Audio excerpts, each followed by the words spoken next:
ಶ್ರೀ ಗಣೇಶಾಯ ನಮಃ. ಓಂ ಶ್ರೀ ಗುರುಭ್ಯೋ ನಮಃ. ಓಂ ಶಂ ಶನೈಶ್ಚರಾಯ ನಮಃ. ನಮಸ್ತೆ. ಆಸ್ಟ್ರೋ ಆಚಾರ್ಯ ಗುರೂಜಿ ವಾಹಿನಿಗೆ ಸ್ವಾಗತ. ಇಂದು ಈ ಸಿಂಹರಾಶಿಯ ಶನಿ ಸಂಚಾರದ ವಿಚಾರವಾಗಿ ತಿಳಿದುಕೊಳ್ಳೋಣ.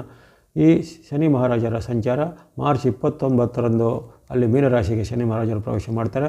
ಮುಂದೆ 25 ತಿಂಗಳುಗಳ ಕಾಲ ಅಂದರೆ ಜೂನ್ 3, 2027 ಜೂನ್ 3ರವರೆಗೂ ಅವರು ಅಲ್ಲೇ ಮೀನರಾಶಿಯಲ್ಲಿರುವಂಥ ಕಾಲದಲ್ಲಿ ಅಲ್ಲಿ ಸಿಂಹರಾಶಿಗೆ ನಿಮ್ಮ ರಾಶಿಯಿಂದ ಅಷ್ಟಮದ ಶನಿ ಅಂದರೆ ಅಷ್ಟಮ ಶನಿ ಅಂದರೆ ಸ್ವಲ್ಪ ಅದು ಕಷ್ಟದಾಯಕ ಸಂಕಷ್ಟದಾಯಕ ಎಂಬಂಥ ಒಂದು ವಿಚಾರ ಇದೆ. ಹಾಗಾಗಿ ಈ ಕಾಲದಲ್ಲಿ ಸಿಂಹರಾಶಿಯವರಿಗೆ ಶನಿ ಮಹಾರಾಜರ ಚಲನೆ ಅಷ್ಟೊಂದು ಉತ್ತಮವಾಗಿರುವುದಿಲ್ಲ.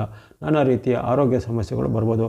ಈಗಾಗಲೇ ಇದ್ದಂಥ ಅನಾರೋಗ್ಯ ಸಮಸ್ಯೆಗಳು ಈ ಒಂದು ಶನಿ ಸಂಚಾರದ 25 ತಿಂಗಳುಗಳಲ್ಲಿ ಉಲ್ಬಣ ಆಗ್ಬೋದು. ಉದಾಹರಣೆಗೆ ಯಾರಿಗೆ BP-ನೋ, ಶುಗರೋ, ಅಸ್ತಮನೋ, ಅಲರ್ಜಿನೋ, ಜಾಯಿಂಟ್ ಪೇನೋ, ಆರ್ಥರೈಟಿಸೋ ಏನು ಇದ್ದಂಥ ವ್ಯಕ್ತಿಗಳು ತಮ್ಮ ಒಂದು ಆರೋಗ್ಯವನ್ನು ಕಂಟ್ರೋಲಲ್ಲಿ ಇಟ್ಕೋಬೇಕು. ಯಾಕಂದರೆ ಇವೆಲ್ಲವೂ ಈಗ ಕಂಟ್ರೋಲ್ ತಪ್ಪತ್ತೆ, ಲಿಮಿಟ್ಗಳು ಎಲ್ಲ ಕ್ರಾಸ್ ಆಗುತ್ತೆ. ಹಾಗಾಗಿ ಎಲ್ಲರೂ ಆರೋಗ್ಯವನ್ನು ಒಂದು ಶರೀರ ಮಾಧ್ಯಮ ಖಲು ಧರ್ಮ ಸಾಧನ ಎಂಬ ಒಂದು ತತ್ವವನ್ನು ನೀವು ಮರೀಲೇಬಾರ್ದು. ಅದನ್ನು ಆರೋಗ್ಯದ ಮೇಲೆ ನೀವು ಚೆನ್ನಾಗಿ ಗಮನ ಇಟ್ಕೋಬೇಕು. ಅದೇ ರೀತಿ ಈ ಅಷ್ಟಮದ ಶನಿ ಬಂದಾಗ ಅಲ್ಲಿ ನಿಮಗೆ ಬಂಧುಗಳ ಜೊತೆಗೆ ಗಂಡ ಹೆಂಡತಿಯರ ಮಧ್ಯೆ ಜೊತೆಗೆ ಮನೆಯ ಸದಸ್ಯರ ಜೊತೆಗೆ ಬಾಂಧವ್ಯ ಹದಗೆಡುತ್ತದೆ.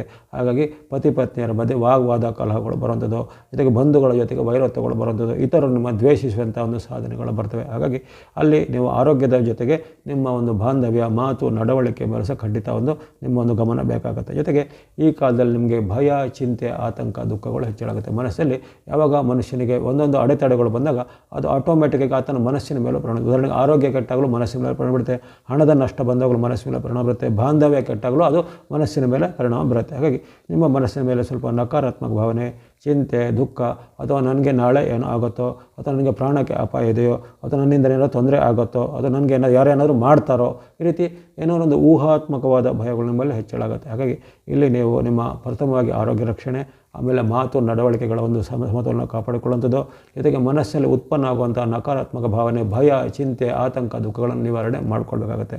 ಅದಕ್ಕೆ ನೀವು ಸೂಕ್ತವಾದ ದೇವತಾ ಭಕ್ತಿ, ಸ್ತೋತ್ರ, ಪ್ರಾರ್ಥನೆಗಳನ್ನು ಮಾಡುವಂಥದ್ದು, ಹನುಮಾನ್ ಭಕ್ತಿ, ಶನಿ ಮಹಾರಾಜ ಭಕ್ತಿ, ನವಗ್ರಹಗಳ ಸ್ತೋತ್ರ, ಅರಳಿ ಮರದ ಪ್ರದಕ್ಷಿಣೆ, ಶನಿವಾರ ಯಾವುದು ದೇವಾಲಯಗಳ ಸಂದರ್ಶನ, ದಾನ ಧರ್ಮಗಳನ್ನು ಮಾಡುವಂಥದ್ದು ಮುಂತಾದ ಹಲವಾರು ಉಪಾಯಗಳು ಸಾಮಾನ್ಯವಾಗಿ ಶನಿ ಪೀಡೆ ನಿವಾರಣೆಗೆ ಸಾಮಾನ್ಯವಾಗಿ ಈಗ ನಿಮಗೆಲ್ಲ ಪರಿಚಿತ ಇರುತ್ತೆ. ಅದನ್ನು ಅನುಸಾರ ಮಾಡಿಕೊಳ್ಬೇಕು. ಜೊತೆಗೆ ಯಾವುದೇ ವಿಚಾರದಲ್ಲಿ ನೀವು ಆತುರ ಪಡೋದಾಗಲಿ, ಆತುರದ ನಿರ್ಧಾರ ತೆಗೆದುಕೊಳ್ಳೋದಾಗಲಿ, ಅಥವಾ ನಿಮ್ಮ ಒಂದು ದೇಹಕ್ಕೆ ಒಗ್ಗದೇ ಇರುವಂತಹ ಪದಾರ್ಥಗಳನ್ನು ಹೆಚ್ಚು ಸೇವನೆ ಮಾಡೋದು, ಜಂಕ್ ಫುಡ್ಗಳನ್ನು ಸೇವನೆ ಮಾಡೋದಾಗಲಿ, ಅಥವಾ ಯಾವುದೇ ರೀತಿಯ ಇಂಥ ಸಮಾರಂಭಗಳಲ್ಲಿ ನಿಮಗೆ ಸಂಶಯಾಸ್ಪದ ಆಹಾರಗಳನ್ನು ಸೇವನೆ ಮಾಡೋದ್ರಿಂದಲೂ, ಹವಾಮಾನ ವೈಪರೀತ್ಯದಿಂದಲೂ ಆರೋಗ್ಯ ಯಾವುದೇ ರೀತಿಯಲ್ಲೂ ನಿಮಗೆ ಆರೋಗ್ಯ ಸೂಕ್ಷ್ಮವಾಗಿ ಇರ್ಬೋದಾಗಿದೆ. ಹಾಗಾಗಿ ಆರೋಗ್ಯ ರಕ್ಷಣೆ, ಮಾತಿನ ವಿಚಾರ, ಹಣಕಾಸಿನ ವಿಚಾರ, ಮನೋನಿಯಂತ್ರಣ ಇವೆಲ್ಲ ಮಾಡಬೇಕಾಗತ್ತೆ.